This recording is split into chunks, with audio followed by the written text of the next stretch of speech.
Live from deep in an underground bunker in East Tennessee, this is America's premier mortgage fuel services expert, Paul Williams.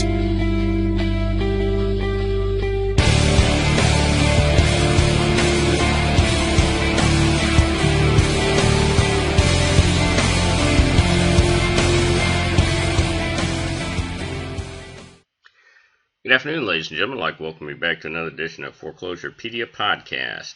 Foreclosurepedia Podcast, presentation of the Foreclosurepedia Radio Network, and premieres each week. Today is the 27th of November, 2014. It's Thursday. It is Thanksgiving. And in addition to putting on the podcast in and of itself, we're going to take a portion of the podcast and we're actually going to make a screencast. The reason we're going to do that is there was actually some very important information that had come about. Now, the one thing that I have found in this industry is this: to withstand the test of time, you have to be telling the truth, period, in a conversation. Now, a lot of you probably remember an outfit called National Fraud Alerts. And, National Fraud Alerts and I went back and forth on quite a few things. Matthew Close was the kid's name over there. And as opposed to Mr. Close's idea of, attempting to go out there and shake down people and tell them where they could advertise and where they couldn't advertise, I stated that you have to have tangible records. Not simply somebody's comment or alleged comment. You actually had to have records. And I stated further, though, that when Mr. Close and National Fraud Alert stated that I was sponsoring them, there wasn't anything further from the truth, because I wasn't sponsoring them. But anyway, right now, everybody take a look here. So National Fraud Alerts, and I want you to watch what happens. So, there's a problem, and what that problem is that National Fraud Alerts simply didn't stay on top of their game. And I'm going to show you, first of all, it's a little feature in Google. It's called Cached. So we can always pull, if you will, something out of the past. And in this case, this came from the 21st of October, 2014. This was their home page. And you can see here. Now, first and foremost, and I don't know whether this is true or not, but National Fraud Reports, Fraud Alerts rather, stated that they are proud friend and sponsors of Richard Law. Now that's Richard Law over at Sophie, Society of Field Inspectors, and ripoff.com. Additionally, Z-Lean. Now I can tell you right from jump that they do not sponsor Z-Lean. Scott Wolf and those people over there, those are some serious people, and those are lawyers. So I'm going to make sure they get a copy of this. But anyway, as you can see, so the pitch, if you will, of National Fraud Alerts is the fact that that Matthew Close and I had a heated exchange, and that I'm a turncoat. And I guess it's because I'm a turncoat. The only thing that I can perceive is because if I don't have an Excel document that gives me the address, the work order number, excuse me, the actual action that took place on that property, when it was submitted as invoice, when it was allegedly due to be paid, in addition, the contract between the contractor and the company and the photos, if requested, I'm not going to get involved in it. Why? Because it's bullshit. It's a bunch of fucking bullshit. Make no mistake about that whatsoever. But as you can see here, so apparently I'm ego-driven, and I went up and I must come down. The only problem here, basically, is that I'm still around. This clown isn't. But I wanna go back here just a moment I'm going to show you something. So what I'm typing in here is whois, WHOIS, and you can pick any one you want. There's no special one, but this is how we find out who. So let's go in here.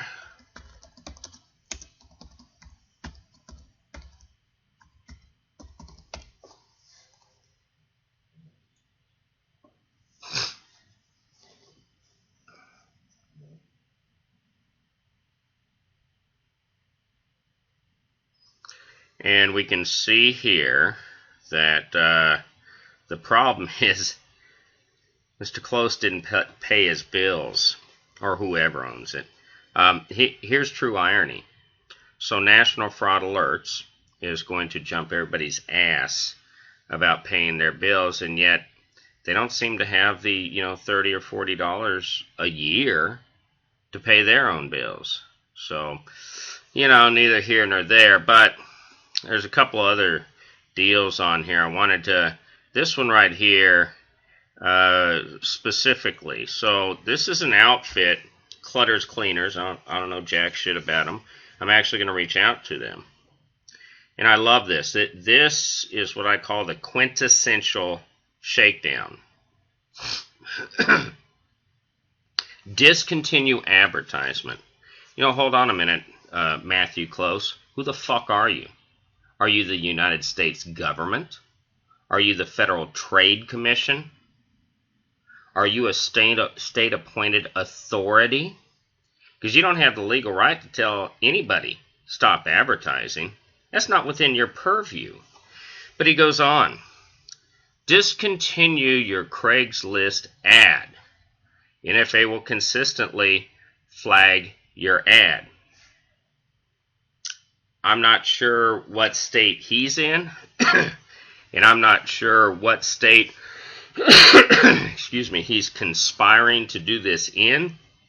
I do know in the state of Tennessee, it borders on the criminal. Now, I want to be very clear here. I am not supporting fraud. I think everybody knows that. I am not supporting contractors getting screwed. But there is a system, there is a way you go about doing this. And giving orders across state lines using electronic means in the furtherance of an artifice and or a scheme to interfere with interstate commerce is criminal. That is criminal. So he throws a little email up here. Mr. Poole actually appears was nice enough to respond back. I'd like to know who is filing these claims against me. Now, our claimants have the right to remain private. See this language right here where I'm not a lawyer and I'm not giving legal advice? No, wouldn't fly anywhere. Continues to have a little discussion. What were the claims made against us? Your company has or is contracting with other field contractor, probably should have been plural, and or national contractors listed on our site, Scam Guard, and or rip-off alerts.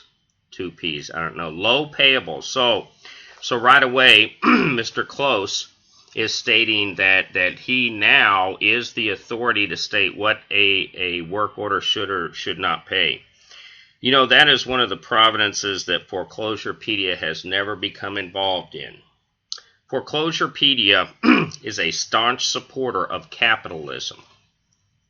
And what I mean by that is that the market, the free enterprise market will support pricing, period, end of conversation, or people will no longer work in it. So it's not within our purview, but apparently Mr. Close, based upon, I presume, the decades of experience and the hundreds of millions of dollars in capital he must have, why he didn't pay his website bill, I don't know. But lack of communications, lack of experiences, underbidding other contractor. So let me get this straight. So the allegation is that this Brian Poole has underbid somebody. Once again, I thought that was capitalism. Maybe I'm wrong. Maybe Matthew Close and President Obama are both sucking the same fucking dick called socialism. And maybe they're not. Maybe neither of them suck anything. I don't know. I don't know because A, President Obama has not opined into this thread. And I've never been around Matthew Close, so I don't know. But let me tell you what I do know. Mr. Poole takes the time to write him back. Very, succinctly, I believe, somewhat eloquently. We're missing a little punctuation, but hey, is what it is. Field contractor consistently defends to honor of the fraudulent companies. In copyright 2023, the only problem that I have with that is that we're just about a decade early on that. But the moral of the story, and this is why I wanted to do this screencast, then we'll go into the the podcast. So here's what happens in the real world. So people like this Matthew Close, and make no mistake, controlman2013@gmail.com, it's going to have fun. All right. But Mr. Close, he couldn't keep it in the house. You see, Mr. Close decided to go out there on a rampage. So I tracked him down, tracked some of his bullshit down. So let's go over here. Let's type in.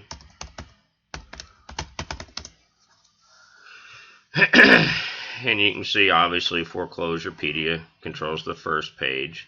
Get over to the second page. And so we get over to scamorg.com. I love this one. I love these names. They're just, they're great. And let's see, so my address, phone number. Oh, this is something new. Hell, this is... Anyway, so somebody posted, and it looks positive towards me. This guy, Paul Williams, is going to get someone seriously hurt.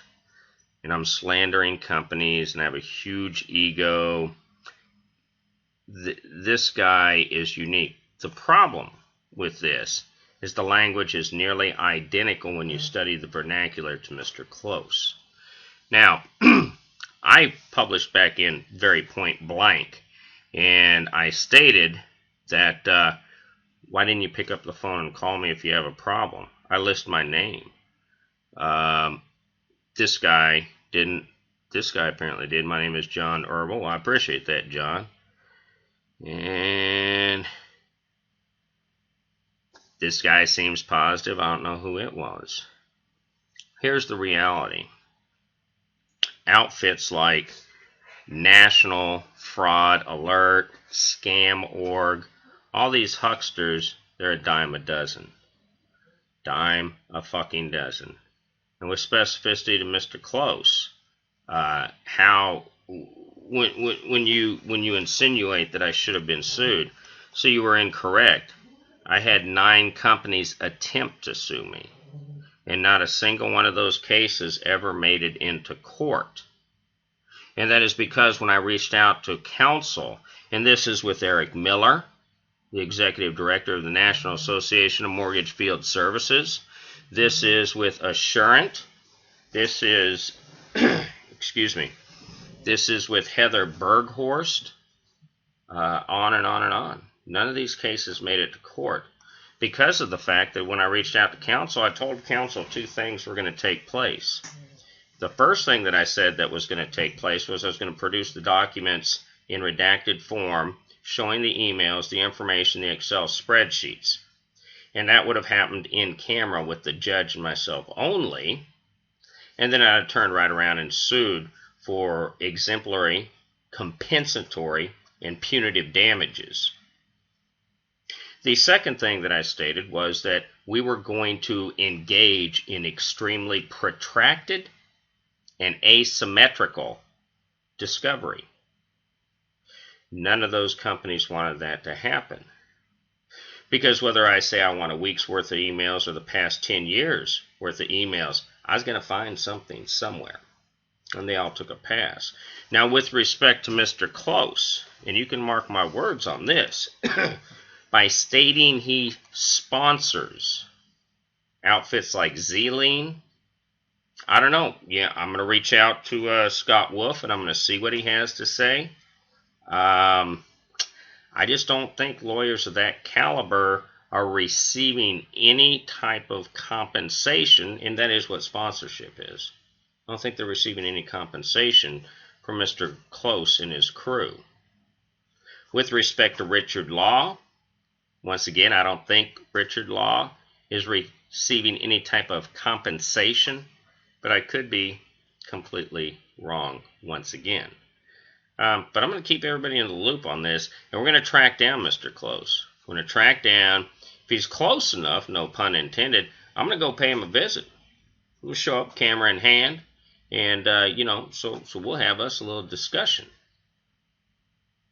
The direction of the discussion remains completely within his realm. With respect to how the rest of this plays out, I think we can see.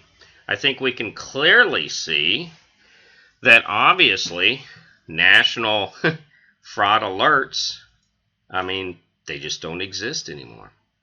And the reality is, if you're going to stay the test of time, you have to pay your bills. And that, Mr. Close, I believe is far closer than a close call. You should have paid your bills. See, when you pay your bills, then you can go out and tell other people that they need to pay theirs. And until then, it is what it is. So, we're going to go ahead and roll into the live podcast. We have 3 great guests today. The phone lines, as usual, are open. And we'll be right back with you after word from these